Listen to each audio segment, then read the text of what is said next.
Olá, saudações rubro-negras. Você se lembra dessa falta? Hoje vamos falar dele, Renato Abreu, o urubu da nação. Fique por dentro das informações após a vinheta. Se você gostar do nosso conteúdo, já deixa seu like.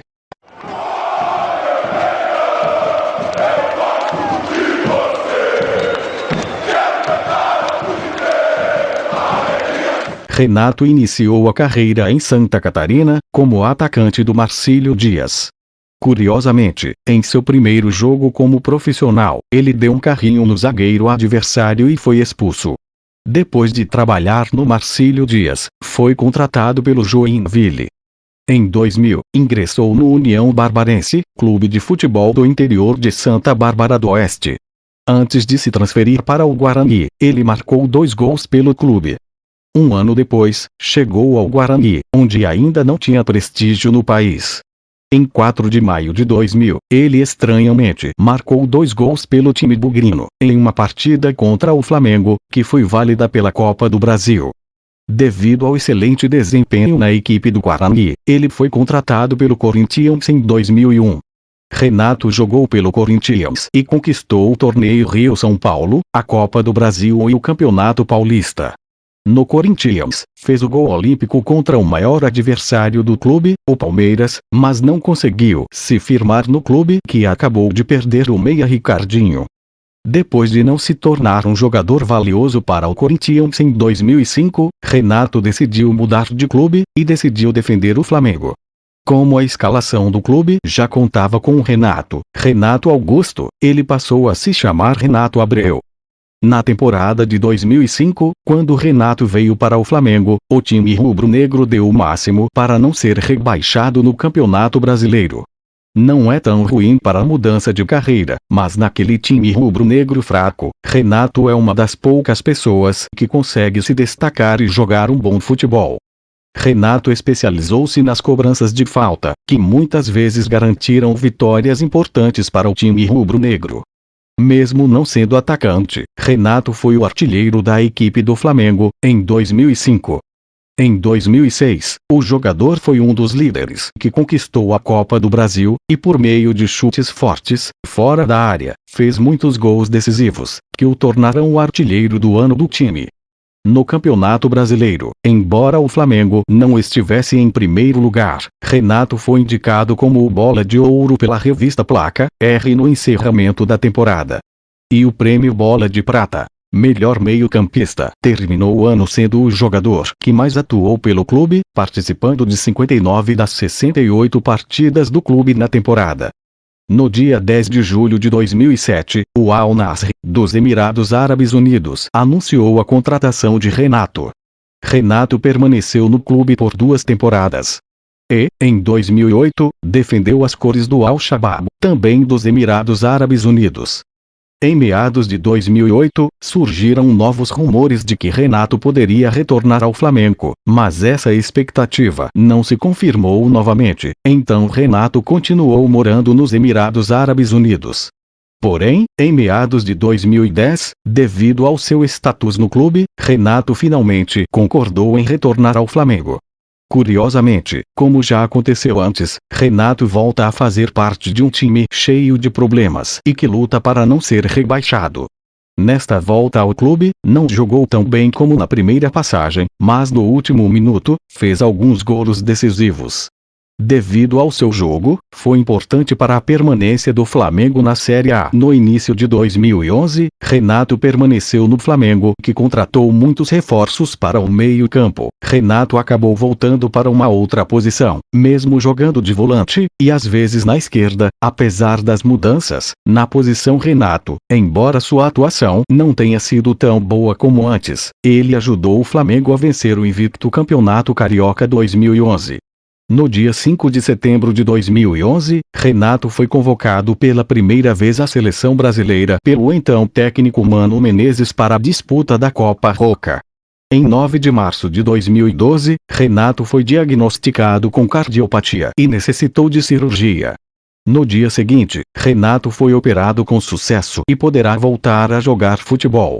Ele marcou um gol decisivo no primeiro tempo do jogo contra o Atlético Mineiro, que ajudou seu adversário, o Fluminense, a ficar ainda mais distante da liderança.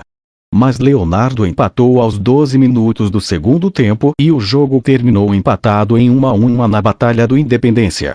Ele marcou mais um gol pelo Flamengo no dia 11 de novembro de 2012, mas desta vez ajudou o Flamengo a vencer o Náutico no final do jogo. Renato bateu pênalti, no canto esquerdo inferior de Felipe e venceu aos 36 minutos do segundo tempo.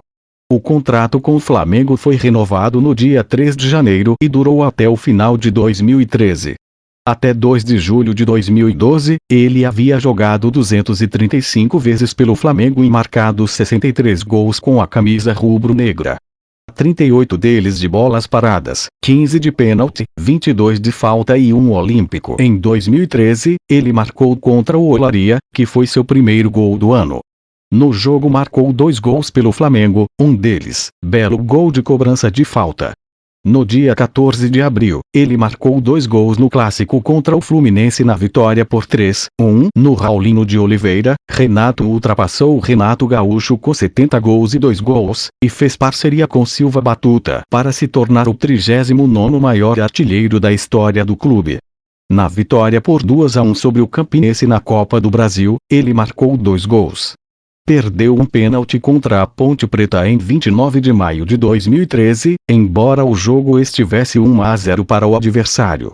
Mas ele conseguiu se redimir após o empate contra o Atlético Paranaense em 1º de junho de 2013, e ainda acertou uma bola na trave quando o jogo já estava em 2-2. Em 17 de junho de 2013, o Flamengo anunciou a rescisão do contrato unilateral no site oficial.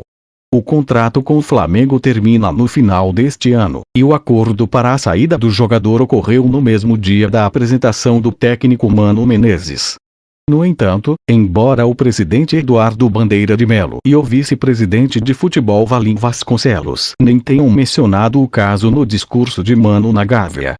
No dia 5 de setembro de 2011, Renato foi contestavelmente convocado pela primeira vez para a seleção brasileira, pelo então técnico Mano Menezes, para a disputa da Copa Roca. Mano Menezes justificou a convocação de Renato Abreu pela experiência do meia. Temos vários jogadores jovens. E a gente sabe que o jogo traz a disputa forte. E quem tem no currículo jogos semelhantes, como a Libertadores, certamente vai dar apoio necessário, disse o técnico. Renato foi escalado como titular, atuou com a camisa 8, e ficou em campo até os 16 minutos do segundo tempo, quando foi trocado por Oscar. Segundo a crítica, teve uma atuação discreta. Em 20 de agosto de 2013, acertou com o Santos, por indicação do gerente de futebolzinho, que acompanhou o jogador nos tempos de Flamengo. O clube não renovou o contrato do jogador, após passagem apagada, para a temporada 2014. Sem espaço, resolveu encerrar a carreira. Abriu um restaurante no Rio de Janeiro. Esse é restaurante temático e pizzaria, porque é disso que eu gosto. Sou paulista, sempre gostei de pizza, e não tem dia da semana que não como pizza. Pode ser segunda-feira, domingo, não importa. Isso é uma pizzaria-bar, não é um grande restaurante, não é um bistrô, mas é um mini-restaurante que também serve almoço, chopp, na Barra da Tijuca. É conhecido como Eleven Pizza Bar. Coloquei 2 L's, mas os 2 L's foram substituídos pelas camisas tamanho 11. Que joguei antes, é uma piada legal. Muito confortável, tem camisas do clube, a ideia é doar as camisas que eu tenho. Recebi jogadores, representantes e congressistas. Se você gostou, eu tenho vários conteúdos iguais a este, e relacionados, que com certeza você vai gostar, por isso se inscreva no canal e veja outros vídeos.